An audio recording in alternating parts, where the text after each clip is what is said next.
Halo semuanya, kembali lagi di channel YouTube aku, Tias Widya Rahayu. Buat teman-teman yang baru mampir di channel YouTube aku, jangan lupa untuk subscribe terlebih dahulu, nyalain juga lonceng notifikasinya, dan jangan lupa share juga ke teman-temannya, terutama untuk pejuang P3K perawat, baik D3 maupun nurse. Nah, di sini aku mau bahas soal terkait topik luka bakar dan kebutuhan cairan untuk pasien yang mengalami luka bakar. Nah, buat teman-teman pejuang P3K perawat baik nurse maupun D3 juga harus ikutin dan subscribe channel YouTube aku karena nanti kedepannya bakal aku share terkait soal-soal persiapan P3K tahun 2022. Oke, kita bahas soal yang pertama. Di sini ada soal di mana seorang laki-laki berusia 40 tahun dirawat di ruang luka bakar. Kemudian hasil pemeriksaan fisiknya didapatkan data luka bakar di kedua ekstremitas bawah. Kemudian tekanan darahnya 120/80 mmHg, nadinya 90 kali per menit, RR-nya 22 kali per menit, suhunya 39,2 derajat Celcius. Kemudian berat badannya 50 kg dan tinggi badannya 55 cm. Kira-kira berapakah kebutuhan cairan yang diperlukan dalam 16 jam pertama untuk rehidrasi pasien tersebut? Apakah 3000 cc, 3600 cc, 4200 cc, 4800 cc, ataupun 5400 cc? Nah, di sini teman-teman harus menghitung luas luka bakarnya terlebih dahulu menggunakan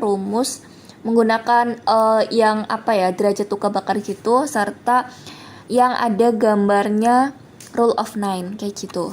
Nah, di sini udah aku sediain ya, teman-teman. Nanti teman-teman silakan yang lupa boleh banget untuk dicatat dan dipahami. Nah, di sini untuk penghitungannya kedua ekstremitas bawah berarti kanan dan kiri ya.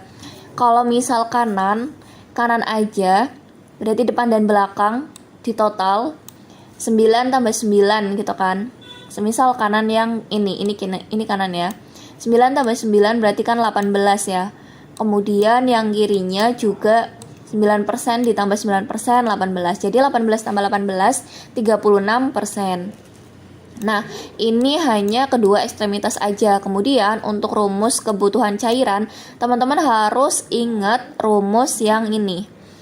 4 kali berat badan kali luas luka bakar. Dimana 4 ini untuk yang dewasa, sedangkan kalau misal 2 itu yang anak-anak. Nah, kemudian kita masukkan di mana 4 kali berat badannya berapa. Di sini berat badannya 50 kg. Kemudian luas luka bakarnya kan 36. Ini dimasukkan 36. Kemudian dihitung dikali semuanya 4 kali 50 kali 36 ketemunya 7200 cc. Nah, ini kalau 24 jam pertama teman-teman. Jadi 24 jam pertama ketemunya 7200, sedangkan kalau 8 jam pertama ini dibagi 2, yaitu 7200 dibagi 2, ketemunya 3600 cc. Kalau 8 jam berikutnya, setelah 8 jam pertama, yaitu kan ditambah lagi, berarti setengahnya lagi, 1800 cc. Berarti kalau misal 16 jam pertama, yaitu 3600 ditambah 1800, jadi jumlahnya 5400 cc. Jadi jawabannya yang E ya teman-teman. Nah, di sini untuk derajat luas luka bakar, teman-teman bisa menggunakan rumus rule of 9 ini ya. Teman-teman bisa ditulis di mana dari kepala, tangan atau ekstremitas atas, ekstremitas bawah, perut, punggung itu udah ada, dada, perut, punggung itu udah ada berapa persenannya kayak gitu. Oke, boleh dicatat ya teman-teman. Kemudian kita lanjut ke soal berikutnya. Nah, sebelumnya ini di sini aku membuka juga bimbel P3K perawat untuk nurse dan D3, di mana ini nanti ada Zoom 15 kali pertemuan sampai pelaksanaan P3K. Kemudian ada kuis P3K perawat sebanyak 10 kali dan tryout P3K perawat sebanyak 5 kali. Kemudian ada grup WhatsApp khusus untuk peserta bimbel baik D3 sendiri, kemudian nurse sendiri. Nah, ini untuk harganya 300.000 ya, teman-teman. Nah, untuk 10 pendaftar pertama 250.000. Jadi teman-teman silakan untuk cepat-cepatan ya untuk bisa masuk 10 pendaftar pertama sehingga bisa masuk 15 kali pertemuan sampai pelaksanaan P3. Kemudian P3 ada kuis juga 10 kali, tryoutnya 5 kali, dan buat 10 pendaftar pertama 250.000. Kemudian 10 pendaftar atau setelah 10 pendaftar terpenuhi, teman-teman akan mendapatkan harga normal yaitu 300.000. Nah, kemudian ada video penjelasan via YouTube yang setiap saat bakal aku share di channel YouTube aku. Buat teman-teman yang membutuhkan bimbel P3K perawat baik nurse maupun D3 bisa langsung kontak aku Di nomor 089, kemudian 988, kemudian 43311. Oke, 089 988 ini 8 ya teman-teman. Kemudian 43311. Oke, langsung WhatsApp aja tuh teman-teman, boleh bisa langsung cek kolom komentar di situ, nanti aku cantumin nomor WhatsApp aku. Oke, kita lanjut soal berikutnya. Nah, di sini soal yang nomor 2, ini ada seorang laki-laki yang berusia 30 tahun diantar ke UGD oleh keluarganya dengan keadaan luka bakar sejak 2 jam yang lalu.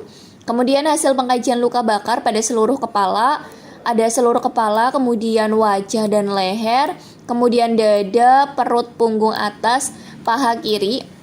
Kemudian berat badannya 60 kg. Perhitungan cairan menggunakan formula Baxter. Kerusakan mengenai hampir seluruh bagian dermis. Kira-kira organ-organ kulit seperti folikel rambut, kelenjar keringat, kelenjar sebasea sebagian besar masih utuh. Nah, kira-kira dengan keadaan seperti ini, itu masuknya derajat luka bakar berapa yang dialami pasien tersebut?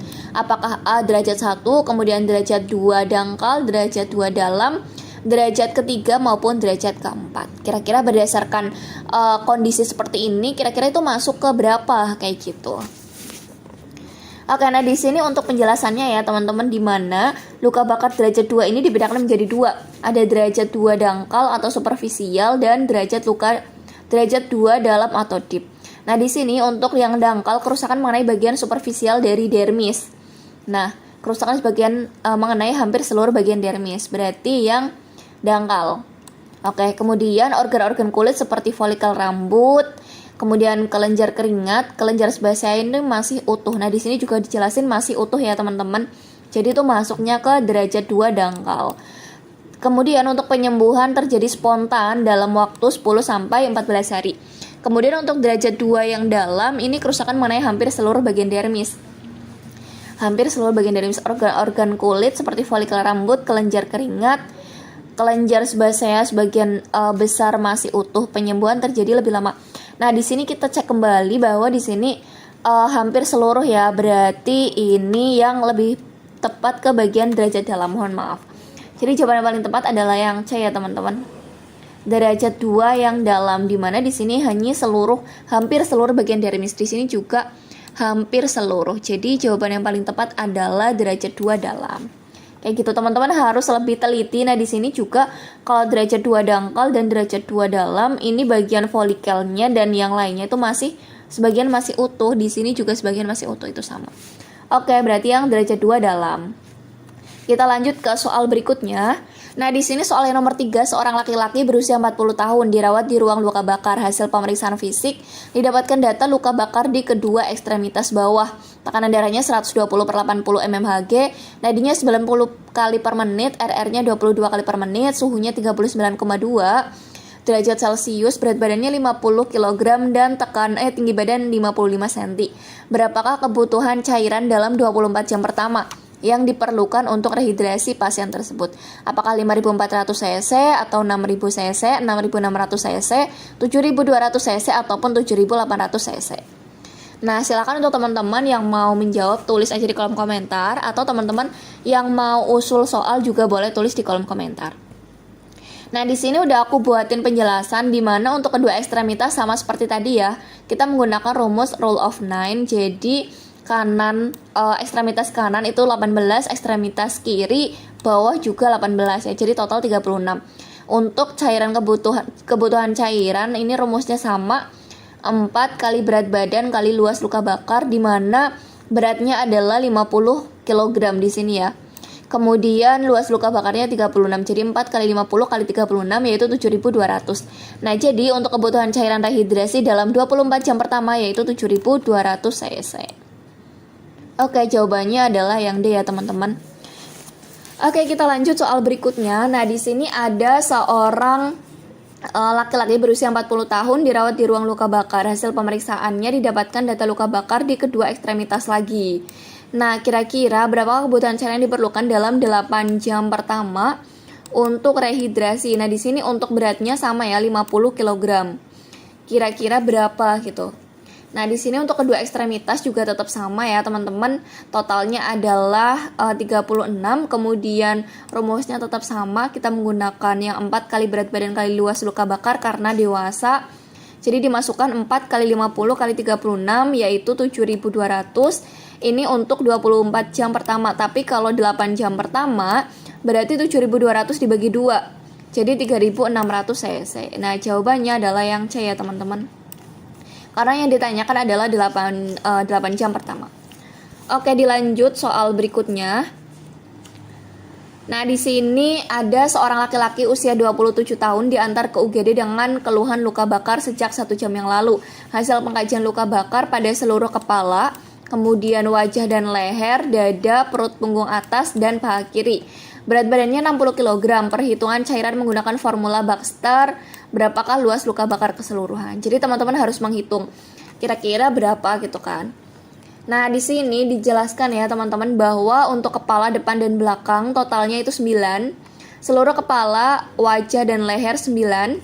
Kemudian dada dan perut. Ini untuk dadanya, dada dan perut, kalau misal dada aja 9, kemudian perut aja juga 9. Jadi kalau misal di total perut dan dada jadi 18%. Kemudian luas luka bakar punggung atas berarti hanya atas aja berarti 9. Kemudian paha kiri berarti 9. Oke, yang ini ya teman-teman, paha kiri.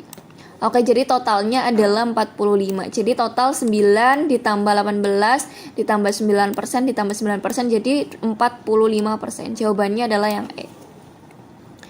Oke, kita lanjut. Ini ada soal yang teman-teman harus jawab ya. Ada seorang anak perempuan berusia 5 tahun diantar ke UGD dengan keluhan luka bakar sejak 1 jam yang lalu. Hasil pengkajian luas luka bakar pada seluruh kepala, wajah, dan leher, dada, kemudian perut punggung atas, paha kiri, dan kanan. Berat badannya itu 60 kg. Perhitungan cairan menggunakan formula Baxter. Berapakah luas luka bakar tersebut? Kira-kira berapa ya teman-teman? Oke, mungkin teman-teman silakan untuk dihitung berapakah luas luka bakar dari pasien itu. Ini seorang anak ya, jadi nanti kalau misal teman-teman bingung, ini ada perbedaannya luas luka bakarnya, jadi nanti persenannya berapa gitu, nanti harus dihitung.